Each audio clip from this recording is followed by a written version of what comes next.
እኔና እሷ እኮ ኦሬዲ ሁሉም ነገር ያለቀ ነው የሚመስለኝ። ከዚህ በኋላ ምንም አላለቀም። ተው እንጂ አይደለም። በቃ እሷ ለኔ ማስረዳት ግዴታ የለባትም። እኔም ለእሷ ምንም ነገር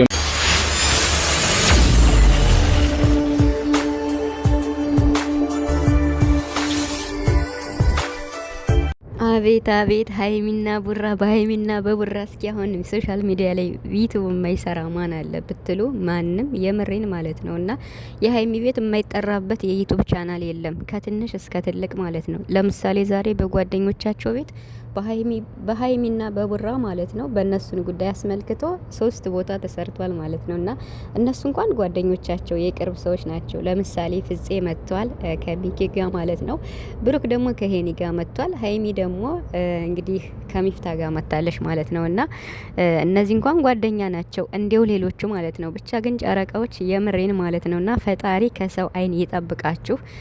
ብሩክም እንግዲህ ተናግሯል። ለብዙዎቹም እንግዲህ ምናልባት የስራ መስክ ከፍተን ይሆናል እያለ እንግዲህ እንደው በደፈነውም ቢሆን ተናግሯል ማለት ነው። ትክክል ነው። በእናንተ የማይሰራ የለም ራሴን ጨምሮ ማለት ነው። እና በጣም ማለት ነው። ፈጣሪ ግን ከሁሉም ከክፉ ነገር ይጠብቃችሁ። የምሬን እግዚአብሔርን ነው የምላችሁና ሀይሚና ብሩክ ተብሎ የዩቲዩብ ቻናል ስም የማይጠራበት እስኪፈልጋችሁ አገኙ ማለት ነው።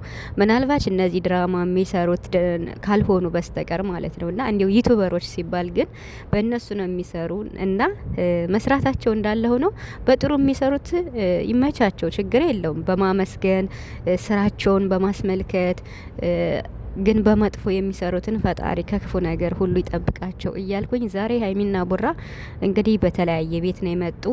ፍፄ እንግዲህ ስለተፈጠረው ነገር ተናግሯል። የትናንት ነው ማለት ነው። እንግዲህ ፍፄና ሚፍታ ትንሽ ተሰድበዋል መሰለኝና ሚፍታም ይቅርታ ጠይቋል። ፍፄም እንግዲህ ልቦና ይስጣችሁ እያለ ነው። ፍፄንማ በቃ ከመቀደም ጀምሮ ብዙ ሰው እየሰደበው ይገኛል። ሀይሚ እህቱ ነች፣ ሌላ ምንም ትርጉም የለውም። ሌላ ነገር ውስጥ አትግቡ። እንግዲህ ያው ጨረቃዎች በአጠቃላይ ብሩክና ሀይሚ እንደወሰኑ መለየት እንዳለባቸው ጨርሰናል ብለው በሁለታቸውም ቪዲዮ ሰምተናል ማለት ነው። ቡራን በመጣበት በሄኒ ቤት ሰምተናል። ሀይሚም በሚፍታ ቤት በመጣችበት ሰምተናል። እኔ ግን አላምንም ቤተሰብ የምሬን ማለት ነው። እንዴ መለየት እንዲቀላል ነው እንዴ? ብቻ ግን የጨረቃ ቤተሰቦች በትዕግስት ጠብቁ ማለት አሁንም በቃ መጨናነቅ ምናምን ሳይሆን ቪዲዮአቸውን በሚለቀቅበት ሰዓት እያያችሁ በቃ ምንም ሳትጨናነቁ መከታተል ነው ያለብን እንጂ ራስን ማስጨነቅ በቃ አለ አይደለ። ለሚሳደቡት ራሱ ብሩክ መልስ ሰጥቷል ማለት ነው። ዛሬ የሰጠው መልስ ብሩክ የሚገርም ነው ማለት ነው። ከዚህ በላይ ምን አለ እንግዲህ የምሬን ማለት ሶሻል ሚዲያ ላይ ወይም ቲክቶክ ላይ ቁጭ ብሎ እኔን የሚሰድብ ወይም ሀይሚን የሚሰድብ በቃ ስራ የሌለው ሰው ነው ብሏል። ጊዜ ወርቅ ናት፣ በጊዜያችሁ ተጠቀሙ። ስለዚህ እናንተም የራሳችሁን ስራ ስሩ ማለት ነው። የምትሳደቡ ሰዎች ልብ ይስጣችሁ። በነገራችን ላይ እነሱ መስራት ፈልገው ይሆናል እንጂ ሀይሚና ቡራ እንደዚህ በቀላሉ አይደለም መለየት የሚደርሱ። ሲጀመር በምን ጉዳይ ነው የሚለያዩት እንዴ? የሆነ መረጃ ደረሰኝ ብላ በዚህ መረጃ ነው ሀይሚ ከብሩክ የምትለይ ወይስ ከመንገድ አሞኝ አግኝቶኝ ይሄ የሆነ ሰው ይዞኝ መጣ ብላ ከቤቷ ከወንድ ጋር ስለተገኘች ነው?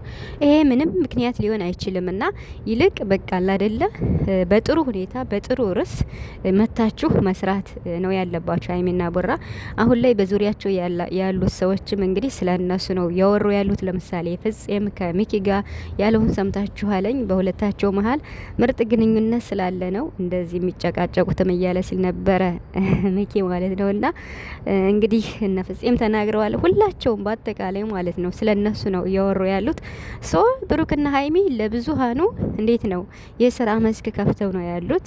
የምር ማለት ነው። ይሄ ምንም የማይደበቅ ነው ከራሴ ጨምሮ ማለት ነው። አንዱ ቻናል እምቢ ሲለነ ባንዱ ምንሰራ፣ ባንዱ ሲታይ ባንዱ ኮፒራይት ሲላክብነ ባንዱ ምንሰራ በሀይሚና በብሩክ ነው። በሌሎቹም ልንሰራ እንችላለን። ሞርዛን ግን በእንደሱ ነው።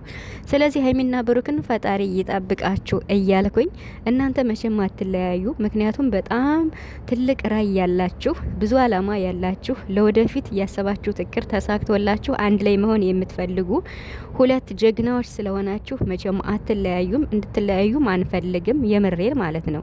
እኔ የሀይሚን ደስታም የብሩክን ደስታም ነው የምፈልግ። ሁለታቸውን በኩል አይን ነው የማያቸው። ስለዚህ አሁን የተፈጠረው ነገር ሜቢ ረዘም ያለ ጊዜ ሊወስድ ይችላል። ተሎ ላይ ይታረቁ ይችላል። በዛውም ስራ እየሰሩ ስለሆነ ችግር የለውም። እኛ በተስፋ ነው የምንጠብቅ። መቼም አትለ